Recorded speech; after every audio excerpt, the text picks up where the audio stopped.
টেক্কা দিতে বাংলায় আসছে, মানে ইন্ডিয়াতে আসছে বিলিবিলি অ্যাপ, যেটা গ্লোবালি লঞ্চ হয়ে গেছে। তো বিলিবিলি অ্যাপ কি, টোটালটা আজকে এই ভিডিওতে আমি বলে দেব। তো চ্যানেলটাকে সাবস্ক্রাইব করে দাও, পাশে রাখা বেল আইকনটিকে প্রেস করে অল করে দাও যদি তুমি ভিডিওটা নতুন দেখে থাকো, কারণ এই ভিডিওটা খুবই গুরুত্বপূর্ণ হতে চলেছে। এবং এই ভিডিওতে আমি বিলিবিলি সম্পর্কে সবকিছু বলে দেবো। So stay tuned. এর মধ্যে থাকবে বিলিবিলি অ্যাপ কি, কোথাকার, বিলিবিলি অ্যাপ কবে থেকে শুরু হলো, কিভাবে কাজ করা যাবে এই বিলিবিলি অ্যাপে, এই বিলিবিলি অ্যাপে কি ধরনের ভিডিও থাকে, এই বিলিবিলি অ্যাপ গ্লোবাল কিনা, ইন্ডিয়াতে অবস্থানটা এতে কি, ক্রিয়েটর কি আদৌ এই বিলিবিলি অ্যাপে কাজ করতে পারবে, বা কাজ করতেও পারলে কি মনিটাইজেশন পাবে, এখান থেকে টাকা ইনকাম করতে পারবে, সমস্ত তথ্য আজকে এই ভিডিওর মাধ্যমে তুলে ধরবো। এই ভিডিওটা স্কিপ না করে পুরোটা দেখো। কে চীনের ইউটিউব বলা হয়ে থাকে, ইউটিউব যেটা আমেরিকার, সেটা কিন্তু চীনারা ব্যবহার করতে পারে না। চীনাদের নিজস্ব যেটা বিলিবিলি অ্যাপ, সেটা চীনাদের ইউটিউব বলা হয়ে থাকে, সেটা হচ্ছে বিলিবিলি অ্যাপকে। এবার এই বিলিবিলি অ্যাপ আমাদের ইন্ডিয়াতে আদৌ এসেছে কিনা বা গ্লোবালি এসেছে কিনা সেটা হলো ভিডিও শেয়ারিং অ্যান্ড এন্টারটেইন মূলক একজন প্ল্যাটফর্ম, ঠিক আছে, যেটা হেডকোয়ার্টার মূলক হচ্ছে চীনে, ঠিক আছে। চীনারা আমাদের দেশের ইউটিউব ব্যবহার করে না, মানে আমেরিকা যে ইউটিউব সেটা চীনারা ব্যবহার করে না, চীনাদের ইউটিউব হলো বিলিবিলি অ্যাপ।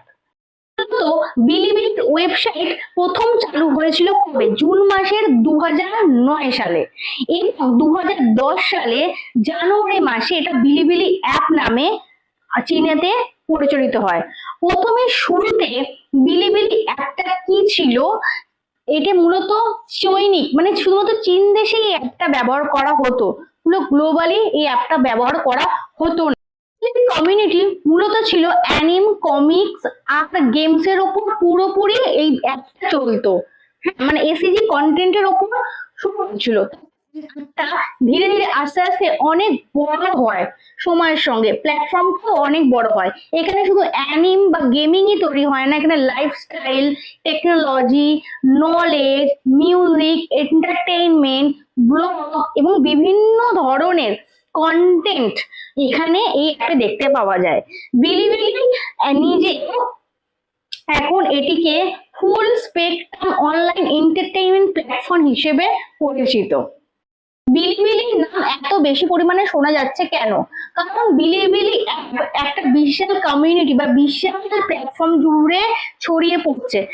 কারণ হচ্ছে বিলিবিলি মূলত তরুণ প্রজন্মের মধ্যে জনপ্রিয়তা ছিল, আস্তে আস্তে অফিসিয়াল কোম্পানির যে নোটিশ আছে সেটাতে দেখা যাচ্ছে যে 2004 সালে শেষ কোয়ার্টারে মান্থলি ইউজারের সংখ্যা ছিল 340 মিলিয়ন, এবং মানে এবং ডেইলি যে অ্যাক্টিভ ইউজার ছিল সেটা 103 মিলিয়ন। তো এটা একটা ছোট ভিডিও নয়, এটা একটা বিশাল কন্টেন্ট ইকোসিস্টেম। সবথেকে গুরুত্বপূর্ণ কথা, বিলিবিলি কিভাবে কাজ করে। এবার দেখো, বিলিবিলি অ্যাপ যেভাবে কাজ করে খুব সহজভাবে বলতে পারে সেটা ইউটিউবের মতো। এখানেও আপনি ভিডিও আপলোড করতে পারেন, ভিডিও দেখতে পারেন, লাইভ স্ট্রিমিং করতে পারেন, অন্যান্য কন্টেন্টের সঙ্গে নিজেকে কানেক্ট করতে পারেন, এবং সব থেকে বড় কথা, বিভিন্ন ধরনের যে কমেন্ট আমরা করি যখন ভিডিও চলতে থাকে সেটা স্ক্রিনের উপর দিয়ে যায়। তো এবং বিলিবিলি একটা যেটা মেন ফিচার আছে সেটা হচ্ছে বুলেট চ্যাট, মানে যেটাকে বলা হচ্ছে একটা বিশেষ ফিচার, যে বুলেট চ্যাট, সেই ফিচারটা রয়েছে। এবং বিলিবিলি যেটা মেনলি চীনাদের একটা ভীষণ জনপ্রিয়। আমি বলবো বিলিবিলিতে কি ধরনের কন্টেন্ট তোমরা দেখতে পাবে। বিলিবিলিতে আগে মূলত যে অ্যানিম কন্টেন্ট দেখা যেত, এখন কিন্তু সেটা ভাবলে ভুল হবে। বিলিবিলিতে আমরা দেখতে পারি gaming video, lifestyle blog, technical video, music, entertainment, knowledge, এই ধরনের নানান ধরনের কন্টেন্ট এই বিলিবিলি অ্যাপে তোমরা দেখতে পারবে। আমি বলবো বিলিবিলি অ্যাপ কি গ্লোবাল, এই কোশ্চেনটা তোমাদের মনে ঘুরে বেড়াচ্ছে। অবশ্যই এই কোশ্চেনের উত্তর আগের কোশ্চেনের তুলনায় ভীষণ ইন্টারেস্টিং। বিলিবিলি অ্যাপ হয়ে গেছে গ্লোবালি লঞ্চড, গ্লোবালি।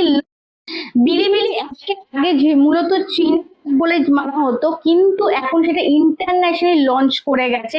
এবং বিলিবিলি হাবের পক্ষ থেকে আগস্টের 19 তারিখ 2026 সালে এটাকে গ্লোবালি লঞ্চ করে দিয়েছে। এটা প্রত্যেকটা কান্ট্রিতে মানুষ এই অ্যাপটাকে ইউজ করতে পারবে। বিলিবিলি অ্যাপ আগে যেটা ছিল অ্যান্ড্রয়েড তে লঞ্চ তো হয়ে গেছিল, এখন iOS এবং অন্যান্য কান্ট্রি বা রিজনের মধ্যে পরবর্তীকালে যে নিযুক্ত হওয়ার বিশাল পরিকল্পনা রয়েছে। বিলিবিলি এখন শুধুমাত্র চীনাদের মধ্যে আটকে থাকতে চাইছে না, সেটা এখন ইন্টারন্যাশনাল ক্রিয়েটরদের উপরও গুরুত্ব দিচ্ছে। তাহলে বিলিবিলি কি পুরো পৃথিবীতে ঠিক ইউটিউবের মতোই অ্যাভেলেবেল? এই বিষয়টা পুরো পরিষ্কার করে বলা যায়, এখনো অব্দি বিলিবিলি পুরো আমাদের যে কটা কান্ট্রি আছে দেশে, সেই সব কান্ট্রিতে এখনো অব্দি অ্যাভেলেবেল হয়নি, এবং তাদের ফিচার্স একই রকম থাকবে এটাও বলা কিন্তু ভুল। বিলিবিলি নিজেও জানে যে যে অ্যাপে যে কন্টেন্ট সেটা অ্যাভেলেবিলিটি বা রিজন অনুযায়ী পরিবর্তিত হতে পারে, ঠিক আছে। আপনি যদি ইন্ডিয়া থেকে বিলিবিলি অ্যাপটাকে ব্যবহার করতে চাইলে, তাহলে আমি বলবো যে এখনো অব্দি ইন্ডিয়ার যে প্লে স্টোর মানে গুগলের প্লে স্টোরে এখনো এই অ্যাপ অ্যাভেলেবেল হয়নি। এটা অন্যভাবে ভিপিএন দিয়ে ডাউনলোড করা হচ্ছে, অন্য দেশ থেকে ডাউনলোড করে করা হচ্ছে ভিপিএন কানেক্ট করে, কিন্তু ইন্ডিয়াতে এখনো অব্দি প্লে স্টোরে সেটা কিন্তু অ্যাভেলেবিলিটি আসেনি। বিলিবিলি থেকে শুধু ভিডিও দেখা যায় না, বিলিবিলি এক অনেক বড় হচ্ছে ইকোসিস্টেম। এখানে ভিডিও দেখার পাশাপাশি live broadcasting, gaming, shorts video, বিভিন্ন ধরনের এন্টারটেইনমেন্ট কি বলবো সার্ভিসও সঙ্গে যুক্ত রয়েছে। এবং এই বিলিবিলি অ্যাপে শুধু আপনি একজন ইউজার ভিউয়ার্স হিসেবেই কাজ করতে পারেন কিন্তু সেটা নয়, বিলিবিলি অ্যাপে আপনি কন্টেন্ট ক্রিয়েটর হিসেবেও কাজ করতে পারেন। এটা বিলিবিলি অ্যাপে কি কাজ করতে পারে? অবশ্যই তুমি যদি অরিজিনাল কন্টেন্ট তৈরি করতে পারো, তাহলে বিলিবিলি অ্যাপের মধ্যে দিয়ে তুমি সেই কন্টেন্ট আপলোড করে মানুষের মধ্যে ছড়িয়ে দিতে পারো, এবং সেই কন্টেন্ট যদি মনিটাইজেশন পায় তাহলে তুমি সেখান থেকে ইনকামও করতে পারো। এবং সেটা একটা সুযোগ অবশ্যই করে দিয়েছে, যেখান থেকে মানুষের ইনকামের একটা রাস্তা রয়েছে। বলবো আমি বিলিবিলি থেকে কি ইনকাম করা যায়? অবশ্যই বিলিবিলি অ্যাপ থেকে ইনকাম করা যায়, যেমন হচ্ছে ক্রিয়েটর ইনসেন্টিভ আছে, অ্যাডভার্টাইজিং আছে, লাইভ স্ট্রিমিং আছে, ফ্যান সাপোর্ট আছে, ব্যাংক কোলাবোরেশন আছে, পেইড কন্টেন্ট, এই সমস্ত কিছু দিক থেকে ইনকাম করা যায়। কিন্তু বিলিবিলি আর ইউটিউব দুটো প্ল্যাটফর্মই আলাদা, দুটোর মনিটাইজেশন পলিসি আলাদা, দুটোর কালচার আলাদা। ইউটিউব যেমন অনেক বেশি জনপ্রিয়, গ্লোবালি লঞ্চ, তার কমিউনিটি অনেক বেশি। বিলিবিলি একটা আগে মূলত চাইনিজ ছিল, এখন ইন্টারন্যাশনালি ধীরে ধীরে হয়ে উঠছে। সেটা কতটা ইন্টারন্যাশনাল গ্লোবালি ছড়িয়ে পড়তে পারে সেটা একটা জায়গায় কোশ্চেন রয়েছে, এখনো অব্দি সেটা হয়নি, সবে গ্লোবালি লঞ্চ হয়েছে, তাই ইউটিউবের সঙ্গে তুলনা করলে হবে না। ঠিক আছে, 2026 সালের যে আমাদের যে ক্রিয়েটরের যে কমার্শিয়ালাইজেশনের ইনফরমেশন ক্রিয়েটরদের জন্য for charging, live broadcasting, brand partnership, paid content, ই কমার্সের মতো বিভিন্ন আর্নিং এর রুটের কথা বলা হয়েছে। কিন্তু তবে কত ভিউয়ার্স পেলে কত টাকা পাবে, বা ইন্ডিয়া থেকে আদৌ মনিটাইজেশন পাওয়া যাবে কিনা, এই ভিডিও থেকে আমি সেই বিস্তারিতটা বলছি না, কারণ এখনো অব্দি ইন্ডিয়াতে কিন্তু মানে আমরা ভিপিএন দিয়ে অন্য দেশ থেকে হয়তো বিলিবিলি অ্যাপ ডাউনলোড করতে পারি, কিন্তু সেটা করে কোনো লাভ নেই। এখন আমরা মনিটাইজেশন পাবো না, কারণ ইন্ডিয়াতে এখনো অব্দি লঞ্চ হয়নি। গ্লোবালি লঞ্চ হয়েছে কিন্তু ইন্ডিয়াতে এখনো অব্দি হয়নি, কারণ প্লে স্টোরে গিয়ে তোমরা দেখতে পাবে বিলিবিলি অ্যাপ এখনো ইনস্টল করা যাচ্ছে না, কারণ এই দেশে অ্যাভেলেবেল নয়, এটাই বলছে। সো এই ভিডিওটা আজকের মতো এইটুকুই। বিলিবিলি অ্যাপ নিয়ে আমি আরো কিছু ইনফরমেশন তোমাদের সামনে নিয়ে আসছি, যে এর মনিটাইজেশন হলে কত কি পাওয়া যাবে, সেই সমস্ত কিছুই বলবো, মনিটাইজেশন ক্রাইটেরিয়া নিয়ে বলবো, তাই চ্যানেলে লেগে থাকো। আজকের মতো টাটা।